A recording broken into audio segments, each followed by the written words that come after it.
Hello friends. तो आज हमारी यहाँ पर सीटेट की मैथ्स पेडागोजी की तीसरी क्लास है और इस आज की क्लास के अंदर हम जो है जॉर्ज पोलिया पढ़ने वाले हैं। NCF 2005 measurement, fraction, structure of maths, Jean पियाजे की मैथ्स और कंपनसेशन के बारे में इन सारे टॉपिकों को हम जो आज की क्लास में कंप्लीट करने वाले हैं। तो चलिए एक एक टॉपिक को हम स्टार्ट करते हैं फटाफट से।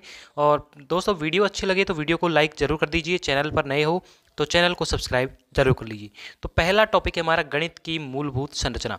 अब देखिए गणित की मूलभूत संरचना में कितनी स्ट्रक्चर होती हैं। गणित की मूलभूत संरचना में जो है 3 स्ट्रक्चर होती हैं। तो 3 स्ट्रक्चर कौन कौन सी होती हैं उनके बारे में चलो हम एक बार बात कर लेते हैं। तो पहली स्ट्रक्चर है एलजेब्रिक स्ट्रक्चर। अब देखिए एलजेब्रिक स्ट्रक्चर होती क्या है। एलजेब्रिक स्ट्रक्चर जो होती है बीजगणितीय संरचना, इसमें जो है बेसिक एलजेब्रा के बारे में बताया गया है, जैसे कि जोड़, घटाव, गुणा और भाग एटसेट्रा। मतलब कि सिर्फ एलजेब्रिक स्ट्रक्चर जो है बीजगणितीय संरचना है उसमें हमें सिर्फ जोड़, घटाव, गुणा और भाग वाली चीज़ों को ही शामिल करते हैं। ये होती है हमारी बीजगणितीय संरचना एलजेब्रिक स्ट्रक्चर। दूसरी स्ट्रक्चर है सीरियलाइजेशन, क्रमिक संरचना। अब क्रमिक संरचना में क्या होता है, क्रमिक का मतलब होता है या तो से बड़ा या फिर से छोटा। तो से बड़ा या फिर से छोटा के जो कॉन्सेप्ट आते हैं वो आते हैं सीरियलाइजेशन में। क्रमिक संरचना के अंदर इसमें से बड़ा या फिर से छोटा के कॉन्सेप्ट आते हैं। तीसरी है इस संरचना, वो है टोपोग्राफी स्ट्रक्चर। अब टोपोग्राफी स्ट्रक्चर का मतलब क्या होता है। टोपोग्राफी स्ट्रक्चर मतलब किसी सीमा, एक की सीमा होती है कि इस सीमा से दूर हम इसके बाहर नहीं जा सकते। समीपता या फिर निकटता के जो कॉन्सेप्ट आते हैं वो है जो टोपोग्राफी तलरूपी संरचना के अंतर्गत आते हैं। तो ये 3 स्ट्रक्चर होती हैं गणित की, मैथ्स की 3 स्ट्रक्चर होती हैं। एल्जेब्रिक स्ट्रक्चर, सीरियलाइजेशन स्ट्रक्चर, क्रमिक संरचना और टोपोग्राफी स्ट्रक्चर तलरूपी संरचना। तो ये तीनों स्ट्रक्चर यहाँ पर कंप्लीट हो गई हैं। अब चलते हैं हम नेक्स्ट टॉपिक पर। तो नेक्स्ट टॉपिक है जीन पियाजे का मैथ्स जीन पियाजे के मैथ्स। अब जीन पियाजे का मैथ्स क्या कहता है, इसके एक एक टॉपिक को हम कवर करते हैं। तो चलिए शुरू करते हैं। जीन पियाजे जो एक साइंटिस्ट थे, उन्होंने पहला टॉपिक दिया कि proportional reasoning concept, proportional reasoning का कॉन्सेप्ट दिया, समानुपातिक रीजनिंग का, तर्कता का जो है तर्कता का सिद्धांत दिया जो है जीन पियाजे ने दिया।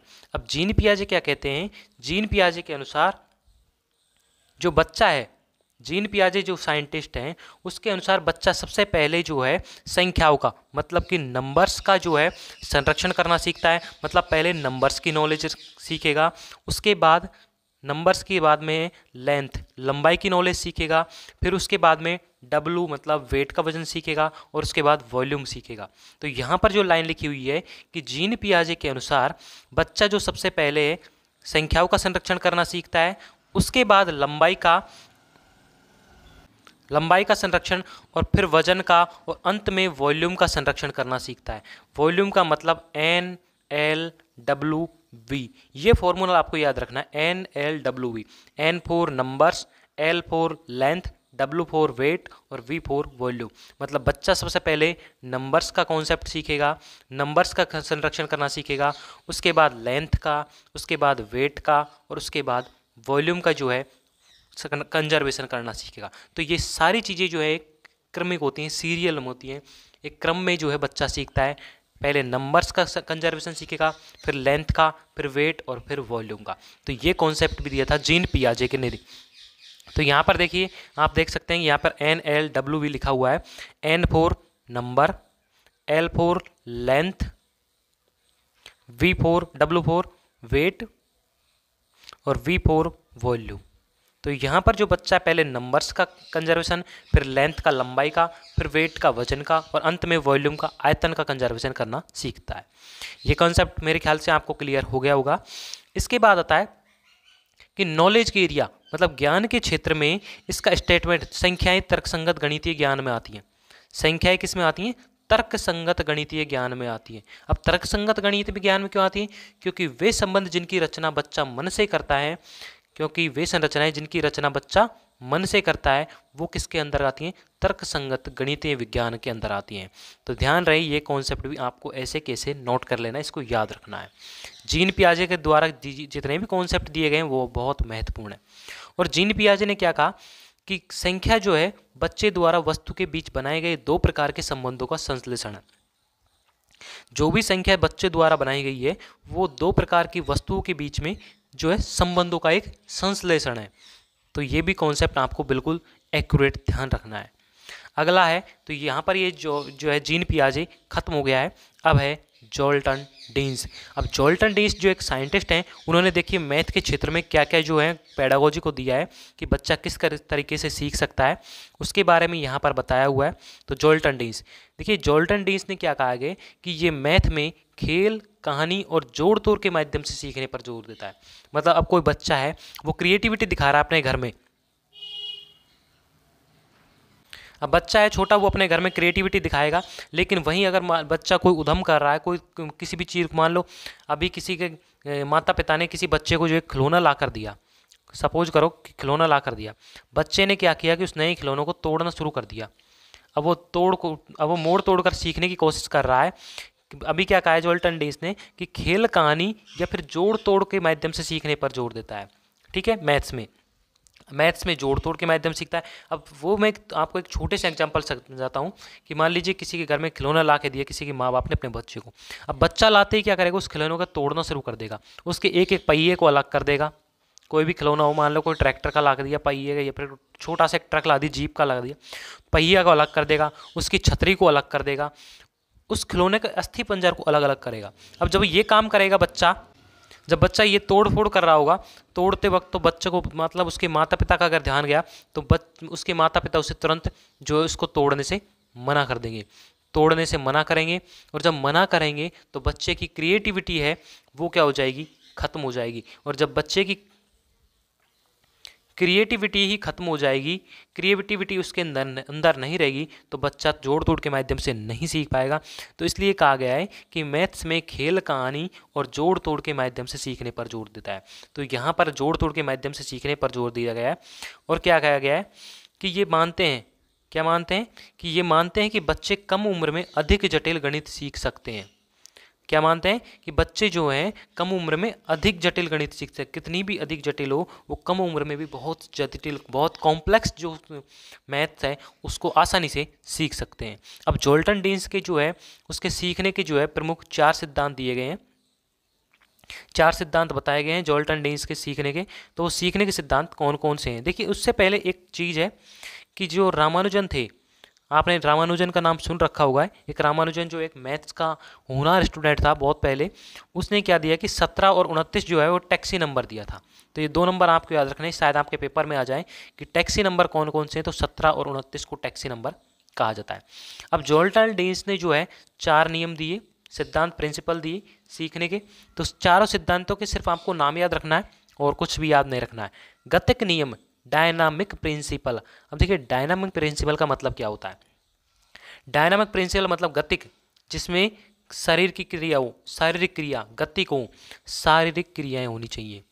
तो शारीरिक क्रियाएं जिसके अंतर्गत आएगी वो क्या कहेगा, गतिक प्रिंसिपल, मतलब कि गतिक नियम, डायनामिक प्रिंसिपल। बोधात्मक परिवर्तनशीलता, बोधात्मक परिवर्तनशीलता सिद्धांत नियम, perceptual variability principal. Perceptual variability principal का मतलब है कि बोध कि अपने अनुभव का जो परिवर्तन होना ही बोधात्मक परिवर्तनशीलता के अंतर्गत आता है। ठीक है। तीसरा है गणित परिवर्तनशीलता, मैथमेटिकल वेराइबिलिटी प्रिंसिपल, कि अगर गणित में एक तरीके से कोई भी चीज़ समझ नहीं आ रही तो उसको परिवर्तन करके दूसरे तरीके से सिखाना, इसको कहते हैं मैथमेटिकल वेराइबिलिटी प्रिंसिपल। ठीक है। तो ये तीनों नियम आपको समझ आएंगे। चौथा है कंस्ट्रक्टिविटी प्रिंसिपल। कंस्ट्रक्टिविटी प्रिंसिपल का मतलब होता है रचनात्मक नियम। रचनात्मक मतलब कि बच्चा खुद से जो है रचना करके सीखना, बच्चा जो खुद से जो है क्रिएटिविटी दिखाना, क्रिएटिविटी, सृजनात्मकता करना, रचना करना, खुद से जो है अपने नियमों का, अपने रूल्स का जो है खुद नियम करना और खुद उनको फॉलो करना ही जो है रचनात्मक नियम के अंतर्गत आता है। तो यहाँ पर जोल्टन डीन्स ने जो है 4 प्रिंसिपल बताए सीखने के, dynamic principle, perceptual variability principle, mathematical variability principle और कंस्ट्रक्टिविटी प्रिंसिपल। तो इन चारों प्रिंसिपल आपको ध्यान रखने हैं। यहीं से आपको एक क्वेश्चन पेपर में मिलने वाला है, 100% है, यहाँ से एक प्रश्न पक्का आता है हर बार पेपर में। ठीक है। तो अब चलते हैं नेक्स्ट टॉपिक की तरफ। नेक्स्ट टॉपिक है जॉर्ज पोलिया। अब देखिए जॉर्ज पोलिया कौन थे? जॉर्ज पोलिया एक साइंटिस्ट थे जिन्होंने जो है कोई भी समस्या समाधान थी, उस समस्या समाधान के, जैसे मान ले बच्चे के सामने कोई समस्या आ गई, बच्चे के सामने कोई समस्या है, अब इस समस्या का समाधान करने के लिए इसने जो है 4 स्टेप बताए हैं कि कौन कौन से 4 स्टेप। तो उन 4 स्टेप को यहाँ पर हम पढ़ेंगे। तो 4 स्टेप की पहले समस्या को किस तरीके से, मान लो बच्चों को सामने अब कोई हमने एक सवाल दिया बच्चों को करने के लिए, या फिर कोई इस तरीके की समस्या आ गई, हमने बच्चे को कहा कि तुम्हें वहाँ पर जा कर के एक क्रिएटिविटी दिखानी है, कि वहाँ पर पहले तुम स्कूल में जाओ और स्कूल में तुम्हें कमरे में जा कर के क्रिएटिविटी दिखानी है अलग तरह की, मैथ्स वाली।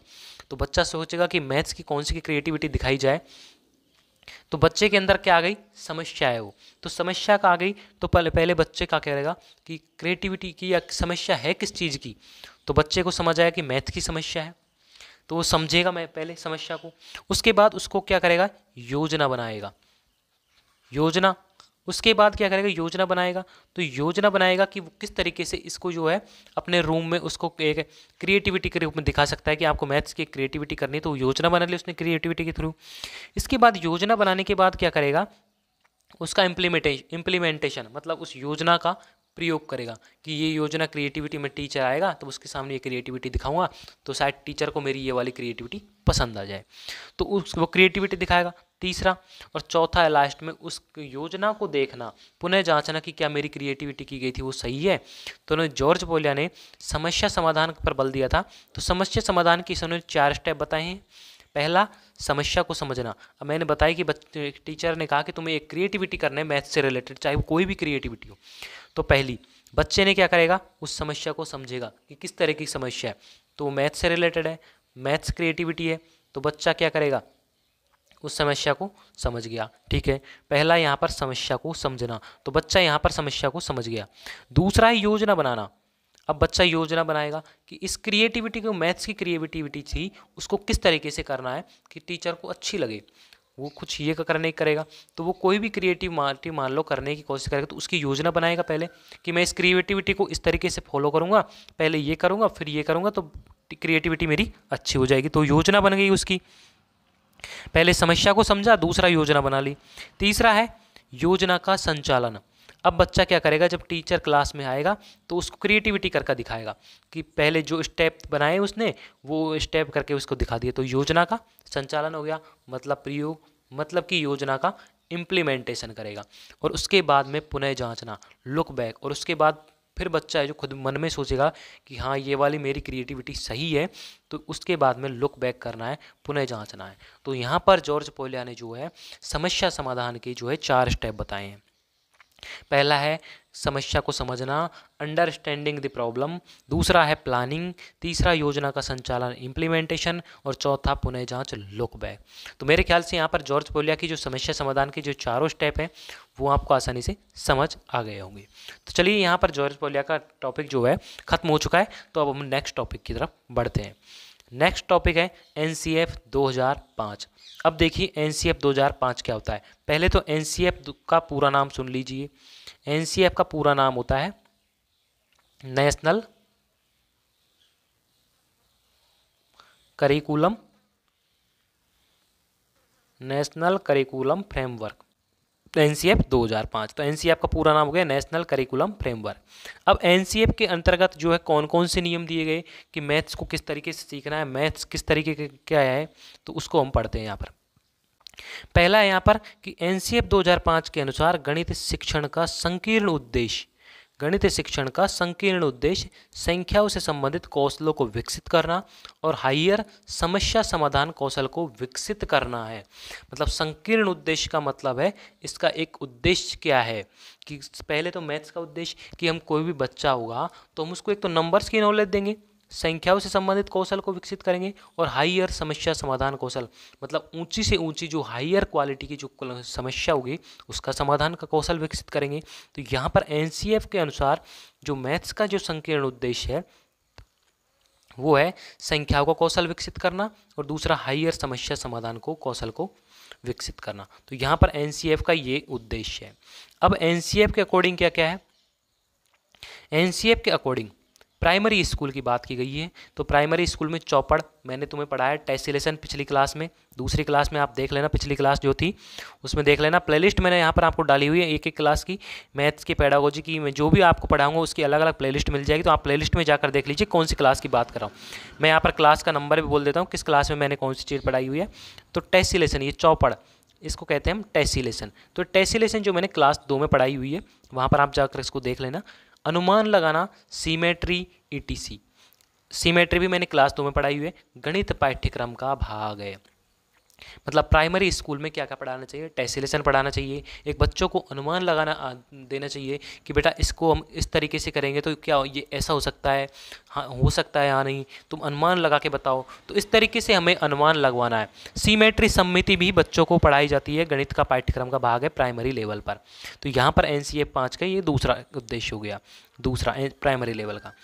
NCF 2005 के अकॉर्डिंग गणित सभी के लिए है, मतलब कि गणित में चाहे कोई भी बच्चा हो, चाहे किसी भी जाति, लिंग, धर्म आदि का हो, सभी के लिए गणित को बनाया गया। ये नहीं कि किसी भी एक पर्सनल जाति के लिए बनाई गई हो, जितने भी संसार में लोग हैं किसी भी जाति, रंग, रूप, धर्म का हो, सभी के लिए गणित को बनाया गया है। ठीक है, NCF 2005 के अकॉर्डिंग आपको ध्यान रखना है।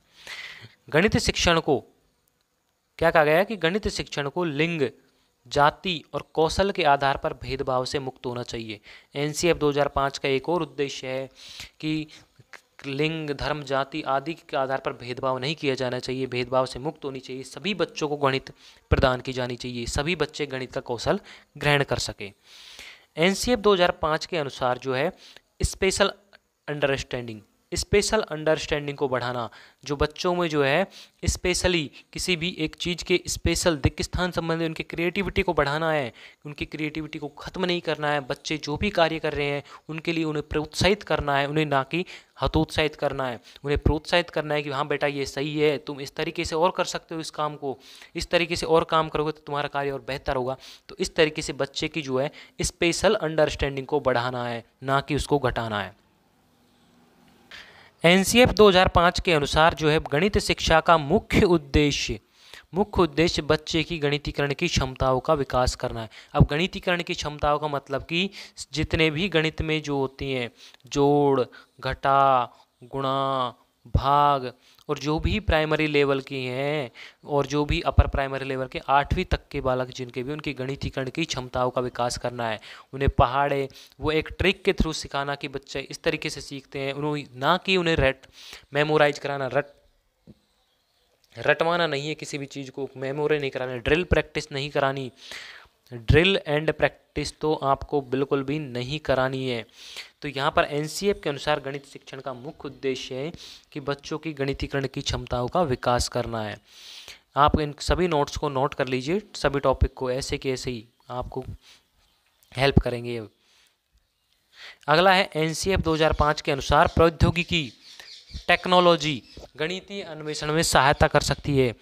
प्रौद्योगिकी जो है टेक्नोलॉजी है, गणितीय अन्वेषण मतलब गणितीय खोज में, गणित की खोज में सहायता कर सकती है और छात्रों को संलग्न मतलब व्यस्त करने में सहायक हो सकती है। अब कैसे सहायक होगी, मान लीजिए कोई टेक्निकल चीज़ दे दी हमने बच्चों को, कि कोई एक हमने उसको खेलने के लिए चीज़ दी, तो गणितीय अन्वेषण में उनमें मान लीजिए आपने एक पासा दिया भी एक बच्चे को, अब एक पासे में 6 फलक होते हैं, एक उस पर 6 नंबर, 6 तरफ 4 5 6 कुछ इस तरीके से नंबर्स होते हैं, पासा आपने देख रखा है। अब वो बच्चा पासे को उछालेगा तो एक टेक्निकल चीज़ हो गई पासा उछालना, फिर उसमें से नंबर को ढूंढना है, तो एक गणितीय अन्वेषण खोज में सहायता करता है पासा, और छात्रों को इस कार्य में व्यस्त करता है, छात्र खेल खेल में इसके थ्रू सीख जाते हैं। तो एक टेक्नोलॉजी जो है गणितीय खोज में सहायता करती है और छात्रों को संलग्न मतलब व्यस्त करने में सहायक है, तो बच्चे खेल खेल में इसके थ्रू सीख जाते हैं। नेक्स्ट कि इसलिए एक कैलकुलेटर के उपयोग की अनुमति विद्यालय को सभी परीक्षा में देनी चाहिए, मतलब कि अपर प्राइमरी लेवल क्लास 1 से लेकर के 8 तक के बच्चों को जब मैथ्स के प्रॉब्लम की या पेपर की बात हो, पेपर में, तो एक कैलकुलेटर की अनुमति देनी चाहिए, जिससे कि बच्चों का जो कैलकुलेशन है वो उसमें भी टेक्निकल के रूप में सीख सके, क्योंकि आजकल जितने भी बच्चे हैं वो टेक्निकली चीज़ों का प्रयोग करते हैं, तो कैलकुलेटर का उपयोग देना चाहिए जिससे बच्चे टेक्निकल रूप से चीज़ें को सीख सकें, ग्रहण कर सकें कौशलों को। तो यहाँ पर ये हो गया NCF 2005 हमारा कंप्लीट हुआ। अब हमारा नेक्स्ट टॉपिक है मीजरमेंट। अब मेजरमेंट कैसे करेंगे, किसी भी चीज़ का मापन कैसे करनी है, तो सबसे पहले देखिए, सबसे पहले करेंगे हम तुलना। अब तुलना कैसे करेंगे, ये है पहला। अब तुलना करनी है, दो चीज़ों के बीच में तुलना करना, ना कि बच्चों के बीच में। बच्चों के बीच में कभी भी तुलना नहीं करनी है, दो कोई भी वस्तु हो उनके बीच में हमें तुलना करनी है। जब हमने तुलना कर ली, उसके बाद अप्रमाणिक मापों का उपयोग, यूजिंग नॉन स्टैंडर्ड मेजर, अप्रमाणिक मापों का हमें उपयोग करना है। अप्रमाणिक माप जो होगी, जिनको प्रमाणित नहीं किया जा सकता है, उन अप्रमाणिक मापों का हमें उपयोग करना है। उसके बाद है यूजिंग स्टैंडर्ड मतलब प्रमाणिक माप, जो प्रमाणित माप हैं, जो प्रमाणिक इकाई हैं, उनका हमें उपयोग करना है। ये एक क्रम में ही आपको याद रखना है कि मेजरमेंट की बात की जाए तो आपसे वहाँ पर पूछ लिया जाएगा, पेपर में इस तरीके का ग्राफ, ये चारों दे दी जाएंगे और पूछ ली जाएगा कि इन्हें क्रम में व्यवस्थित करो। तो सबसे पहले आएगा कंपेरिजन, तुलना करना। उसके बाद यूजिंग नॉन स्टैंडर्ड मेजर्स, अप्रमाणिक मापों का उपयोग, यूजिंग स्टैंडर्ड प्रमाणिक मापों का उपयोग, और लास्ट में आएगा डेवलपिंग स्टैंडर्ड यूनिक, मतलब प्रमाणिक इकाई को विकसित करना। तो ये चारों क्रम आपको याद रखने हैं। पहला है कंपैरिजन करना, दूसरा यूजिंग नॉन स्टैंडर्ड मेजर्स, मतलब कि अप्रमाणिक मापों का उपयोग। मैंने यहाँ पर बाइलिंगुअल दोनों लैंग्वेज में पढ़ा रहा हूँ, मैं दोनों लैंग्वेज यूज करता हूँ। यूजिंग स्टैंडर्ड प्रमाणिक मापों का उपयोग, और डेवलपिंग यूनिट स्टैंडर्ड यूनिट, प्रमाणिक इकाई का विकसित करना। तो यहाँ पर चारों आपको क्रम याद रखने, चारों का यही क्रम आपको ए ऑप्शन में जैसे डेवलपिंग यूनिट दे दिया, बी ऑप्शन में आपको यूजिंग नॉन स्टैंडर्ड मेजर, सी में कंपैरिजन दे दिया, और डी में यूजिंग स्टैंडर्ड। तो आपको इन्हें क्रम में व्यवस्थित करना है। पेपर में कुछ इस तरह का क्वेश्चन आ सकता है यहाँ से। तो ये हुआ यहाँ पर जो है मीजर्स का उपयोग।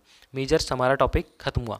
अब है अगला तुलनात्मक जमा। अब देखिए तुलनात्मक जमा क्या होती है, कंपैरिजन एडिक्शन।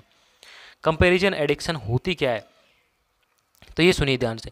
जब x के पास y के कंपैरिजन में कोई वस्तु ज़्यादा हो, अब x और एक y है, x के पास मान लीजिए 10 रुपये हैं और y के पास मान लीजिए 5 रुपये हैं। तो x के पास में कितने हैं, y के कंपैरिजन में ज़्यादा रुपये हैं। कितने रुपये ज़्यादा हैं, 5 रुपये ज़्यादा हैं। तो x के पास में y के कंपैरिजन में अगर ज़्यादा रुपये हैं तो वो कंपैरिजन एडिक्शन कहलाता है, तुलनात्मक जमा कहलाता है। और यदि y के पास ज़्यादा हो और अगली बार उल्टा हो जाए, अगली बार हो जाए 5 रुपये इधर आ जाएगा और 10 रुपये इधर हो, अब y के पास क्या हो गया, ज़्यादा हो गया। तो जब x के पास में y के कंपैरिजन में रुपए कोई वस्तु कम हो तो वो होती है कंपैरिजन सब्सट्रैक्शन, जो कि अगला है। देखिए अगला है कंपैरिजन सब्सट्रैक्शन।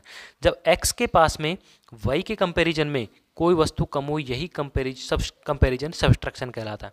जैसे x और y, अब x के पास मान लीजिए 5 रुपये हैं और y के पास 10 रुपये हैं। तो x के पास में y के कंपैरिजन में कम है, कितना कम है, 5 रुपये कम है। तो x के पास में y के कंपैरिजन में जब कोई वस्तु कम हो तो यही कहलाती है कंपैरिजन सब्सट्रैक्शन, तुलनात्मक घटा। ठीक है, तो मेरे ख्याल से आप दोनों कॉन्सेप्ट अभी तक समझ गए होंगे। अब तीसरा है वैकल्पिक जमा। वैकल्पिक जमा मतलब कि टेक अवे एडिक्शन। अब टेक अवे एडिक्शन क्या होता है, x के पास y से कितना ज़्यादा है, x के पास y से कितना ज़्यादा है, जो कि मैं पहले बताता रहा हूँ। वहाँ पर तुलना की, हमने तुलना की कि x के पास 10 रुपये था वहाँ पहले और फिर 5 रुपये था। अब x के पास में y से कितना ज़्यादा है, y से कितना ज़्यादा है, 5 रुपये। तो ये हो गया वैकल्पिक जमा, टेक अवे एडिक्शन। ठीक है, अगला है वैकल्पिक घटा। वैकल्पिक घटा में उल्टा हो जाता है इसका, वैकल्पिक जमा का, टेक अवे सब्सट्रैक्शन। x के पास y से कितना कम है, x और y मान लीजिए इसके पास में y से कितना कम है, तो y से कितना कम है, 5 रुपये कम है। तो इस तरीके से हमें इनको याद करना है। तो पहला था कंपैरिजन एडिक्शन, दूसरा कंपैरिजन सब्सट्रैक्शन, तीसरा टेक अवे एडिक्शन और चौथा टेक अवे सब्सट्रैक्शन। जब तुलनात्मक जमा की बात की जाए तो x के पास y के कंपैरिजन में कोई वस्तु ज़्यादा हो, जब तुलनात्मक जमा की बात की जाए तो x के पास में y के कंपैरिजन में कोई वस्तु ज़्यादा हो तो कंपैरिजन एडिक्शन हुआ। सिर्फ तुलना करनी है हमें कि वस्तु ज़्यादा है कम है। और जब x के कंपैरिजन में y के पास कोई वस्तु कम हो तो यही कंपैरिजन सब्सट्रैक्शन कहलाता है। सिर्फ हमें तुलना ही करनी है, ना ये नहीं पता करना है कि संख्या कितनी कम है कितने ज़्यादा है। सिर्फ तुलना करनी है, कम है ज़्यादा है तो कंपैरिजन एडिक्शन, कम है तो कंपैरिजन सब्सट्रैक्शन। और जब ये हम कंप्लीट कर लें कि हम किसके पास कितना ज़्यादा है। तो x के पास मतलब पहली वस्तु के पास में दूसरी से अगर ज़्यादा है तो टेक अवे एडिक्शन, और तीसरा और कम हो तो टेक अवे सब्सट्रैक्शन कहलाता है। अब है एक लास्ट टॉपिक, एक और टॉपिक है भी, तो फ्रैक्शन सिखाने के तरीके। अब देखिए फ्रैक्शन किस तरीके से सीखते हैं वो देखिए।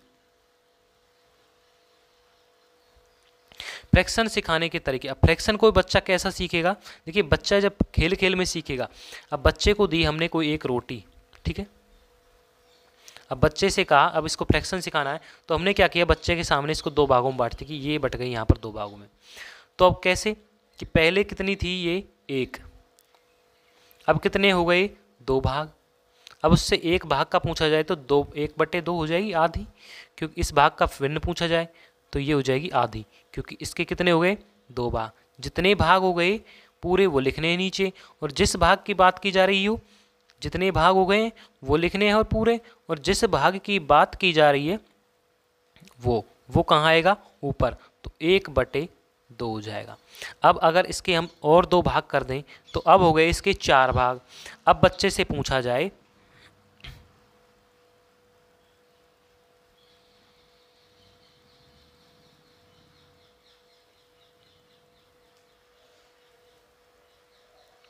अब अगर बच्चे से पूछा जाए कि अब इसके कितने भाग होंगे, तो बच्चा पहले तो ये देखेगा कि इसमें कितने भाग हैं, 4 हो गए टोटल।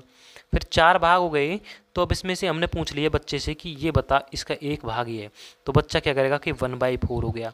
अगर बच्चे से पूछा जाए कि इन दोनों भागों के बारे में बताओ, तो बच्चा कहेगा कि टोटल 4 भाग हैं और ऊपर 2 हो गया। इस तरीके से एक रोटी के टुकड़े से समझा सकते हैं।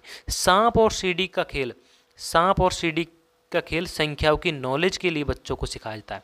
अब सांप सीढ़ी का खेल आपने देखा होगा, बचपन में आपने खेला भी होगा कि सांप सीढ़ी में 1 से 100 तक के लिए अंक दिए होते हैं, 1 से 100 तक के लिए। और जब बच्चे उसमें चलते हैं खेलते हैं तो जब सांप की जब सीढ़ियाँ भी होती हैं उसमें, तो सीढ़ियों के थ्रू तो बच्चा तुरंत ऊपर पहुंच जाता है। तो उससे क्या होता है, नॉलेज, बच्चे को गिनती सीख सकता है कि यहाँ 1 है या 95 है या 100 है या 55 है 45, जो भी उसको नॉलेज मिल जाती है। और उस सीढ़ी के खेल से वो फ्रैक्शन की नॉलेज भी सीखता है धीरे धीरे, कि जब संख्याएं इस तरह की होंगी, खेड़ी की नॉलेज, खेल संख्याओं की नॉलेज, फिर जब कभी कभी बच्चे को सांप डस देता है तो वो नीचे आ जाता है, तो बच्चे को वो ध्यान रहता है कितने अंक पर सांप है।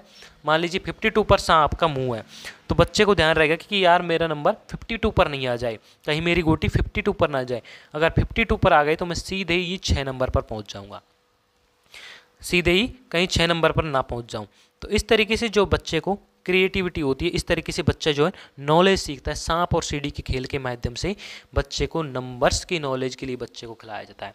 तो ध्यान रखिएगा, फ्रैक्शन सिखाने के तरीके कौन कौन से हुए, सांप सीढ़ी का खेल हो गया, संख्याओं की नॉलेज के लिए बच्चों को इसको सिखाया जाता है, ये हो गया फ्रैक्शन का सिखाने के तरीके। अभी मैंने बताया कि रोटी को इस तरीके से काटना, रोटी से सिखाना कि किस तरीके से हमने एक रोटी को कितने भागों में काटा, तो इस तरीके से फ्रैक्शन की नॉलेज सिखाना। या फिर फ्रैक्शन को एक दूसरे तरीके से सिखा सकते हैं, जैसे कि मान लीजिए एक पेपर ले लिया, एक पेपर लिया हमने, इस पेपर को हमने पहले इस जगह से फाड़ दिया, बीच में से कट कर दिया, तो इसके कितने भाग हो गए 2। तो बच्चा कहेगा कि पहले 1 था, अब कितने भाग हो गए 2, तो बच्चा सीख जाएगा कि 2 भाग हो गए, तो 2 भाग ऊपर। अब टीचर ने अगर पूछा कि 1 भाग के हमें भिन्न बना दिए, तो 1 भाग ऊपर आ जाएगा, तो 1/2 हो जाएगी। अगर हम इसको और 2 बराबर भागों में और कट कर दें,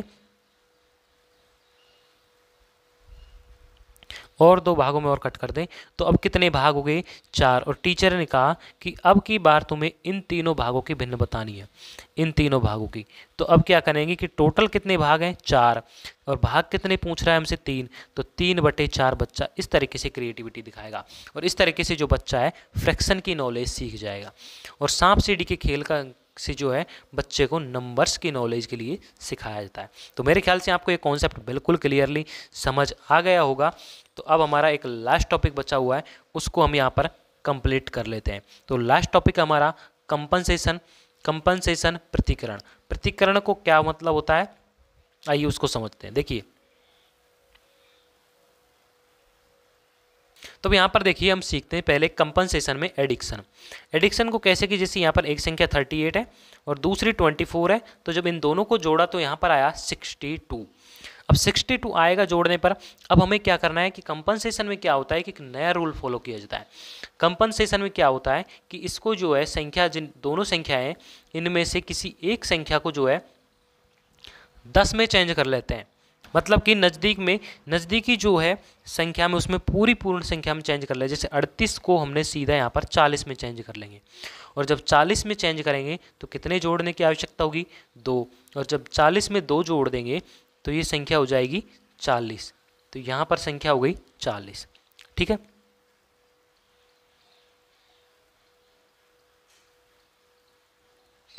चालीस हो गई। और जब 40 हो गई तो हमें क्या करना है कि जो दूसरी संख्या थी 24 बची हुई है, उस संख्या में से उतनी ही संख्या घटानी है जितनी की हमने जोड़ी है। तो जितनी जोड़ने पर वो पूर्ण हुई उतनी ही संख्या हमें कम करनी है, घटानी है दूसरी संख्या में से। तो हमने क्या किया कि 24 में से 2 घटा दिया। जब 24 में से 2 घटा दिए तो आ गया हमारे पास 22। और जब 22 आ गया तो इसका उत्तर तब भी कितना आया? 62। जब 40 और 22 कितने हो जाएंगे? 62। तो इस तरीके का एक उदाहरण आपके सामने पेपर में दिया जाएगा और ये पूछ लेगा आपको कि ये उदाहरण कौन से प्रारूप का है, किसका है। तो ये उदाहरण किसका हो जाएगा? कंपनसेशन का, पृथक्करण का हो जाएगा। अगर कंपनसेशन में भी आगे पूछा जाए कि ये किसका है तो ये किसका है? कंपनसेशन एडिक्शन का है। किसका है? कंपनसेशन एडिक्शन का है। तो ये होती है बात कंपनसेशन एडिक्शन। कंपनसेशन एडिक्शन में क्या होता है कि एक संख्या में जितने अंक जोड़े जाते हैं उस संख्या में से उसकी दूसरी संख्या में से उतने ही अंक क्या किए जाते हैं? कम किए जाते हैं, घटा दिए जाते हैं। जैसे 38 में 2 जोड़ के हमने उस संख्या को 40 किया पूर्ण संख्या में, एक पूर्ण जो है 10 की घात के रूप में, तो उस दूसरी संख्या में से हमने उतने ही अंक घटाए और उस संख्या को हमने, जो भी उस संख्या है उसको हमने इसमें जोड़ दिया। तो यहाँ पर 40 और 22 62 हो गया। तो जितना जोड़ा अंक उतना ही अंक घटेगा। तो ये किसका हो जाता है? कंपनसेशन एडिक्शन का। ठीक है, मेरे ख्याल से आपको ये कॉन्सेप्ट बिल्कुल समझ आया गया। ये एग्जाम्पल आपको पेपर में मान लीजिए ऐसे कैसे मिल जाएगा, तो वहाँ पर पूछा जाएगा कि ये किसका उदाहरण है, तो आपको किसके आगे बताना है? कंपनसेशन का। लेकिन अगर उदाहरण ऑप्शन में कंपनसेशन एडिक्शन दिया हो तो उदाहरण में आपको ऑप्शन में करना है कंपनसेशन एडिक्शन। ठीक है, अब देखते हैं सब्सट्रैक्शन की बारी। तो देखिए सब्सट्रैक्शन की बारी किस तरीके की होती है। सब्सट्रैक्शन में क्या हो कि एक संख्या 38 दी गई है, वही संख्या ले ली, दूसरी है 24। जब इन दोनों को घटाया गया तो उत्तर आया 14। उत्तर आ गया 14। अब देखिए सब्सट्रैक्शन में क्या होता है कि आपको क्या करना है कि वही संख्या को दशमलव में चेंज करना है। संख्या को क्या करना है कि दशमलव में ही चेंज करना है। दशमलव में चेंज कर लेंगे तो वही दशमलव नहीं, 10 की घात में। तो यहाँ पर संख्या कितनी हो गई? 40। 38 में 2 जोड़ा, कितनी हो गई संख्या? 40। यहाँ तक तो आपको कोई दिक्कत नहीं, क्योंकि इतना काम तो हमने एडिक्शन में भी किया हुआ है, कंपनसेशन एडिक्शन में भी। अब बात आती है समझने वाली। अब ध्यान से देखना। देखिए जब जाके हमने एक संख्या में, पिछली में तो क्या किया था कि हमने जिस संख्या में जितने अंक जोड़े उतने ही अंक हमने दूसरी संख्या में से घटाए थे। लेकिन यहाँ पर क्या करना है, इस 24 में भी उतने ही अंक जोड़ने हैं। तो यहाँ पर ये जोड़ने हैं, जैसे कि यहाँ पर 2 जुड़ा हुआ है तो इस निचली संख्या में भी उतने ही जोड़ने हैं जितने कि हमने ऊपर की संख्या में, पहली संख्या में जितने अंक हमने 10 की घात में चेंज करने के लिए जोड़े थे उतने ही अंक हमें दूसरी संख्या में भी जोड़ने हैं। तो जब 38 में 2 जोड़ा है तो 40 हो गया। तो 38 में हमने कितना जोड़ा? 2। तो 24 में भी हम 2 जोड़ेंगे और संख्या हो जाएगी 26। और फिर हमें घटाना है, 40 में से 26 जाएंगे तो बचेगा 14। तो ये होता है कंपनसेशन सब्सट्रैक्शन। अगर एडिक्शन की बात की जाए तो एक संख्या में जोड़ेंगे और दूसरे में वही अंक घटेगा। लेकिन सब्सट्रैक्शन में इसका अपोजिट होता है कि एक संख्या में जितने अंक जुड़ेगा उतना ही अंक दूसरी संख्या में भी जुड़ेगा। तो जितना अंक दूसरी संख्या में जुड़ेगा उतना पहली में जितना जुड़ेगा उतना ही दूसरी में जुड़ेगा। तो ये होता है कंपनसेशन सब्सट्रैक्शन। तो फ्रेंड्स आपको ये कॉन्सेप्ट मेरे ख्याल से बिल्कुल समझ आ गया होगा और आज की क्लास हमारी यहाँ पर ख़त्म हो चुकी है। तो फ्रेंड्स अगर आपको वीडियो पसंद आई तो वीडियो के लिए लाइक कर देना, चैनल पर नए हो तो चैनल को सब्सक्राइब कर देना, वीडियो पसंद आई तो वीडियो को लाइक कर दीजिए और आज की जो हमारी मैथ्स की पेडागोजी है वो यहाँ पर कंप्लीट हो चुकी है। अगर आपको कोई टॉपिक रह रहा होगा तो मैं उसको बता दूंगा। मेरे ख्याल से जो सारी सीटेट की जो मैथ्स पेडागोजी है वो मेरे ख्याल से कंप्लीट हो चुकी है। अगर कोई इंपॉर्टेंट टॉपिक रह जाता है तो मैं उसकी क्लास आपको अगली वीडियो में डाल दूंगा। अब यहाँ पर हम दूसरी क्लास स्टार्ट करेंगे किसी और टॉपिक की, किसी और सब्जेक्ट की, तो वो सारी क्लास आपको यहाँ पर डेली मिलती रहेगी। अगर कोई इसमें इंपॉर्टेंट टॉपिक छूट रहा होगा तो मैं आपको कंप्लीट करा दूंगा। तो मिलते हैं अगली वीडियो में।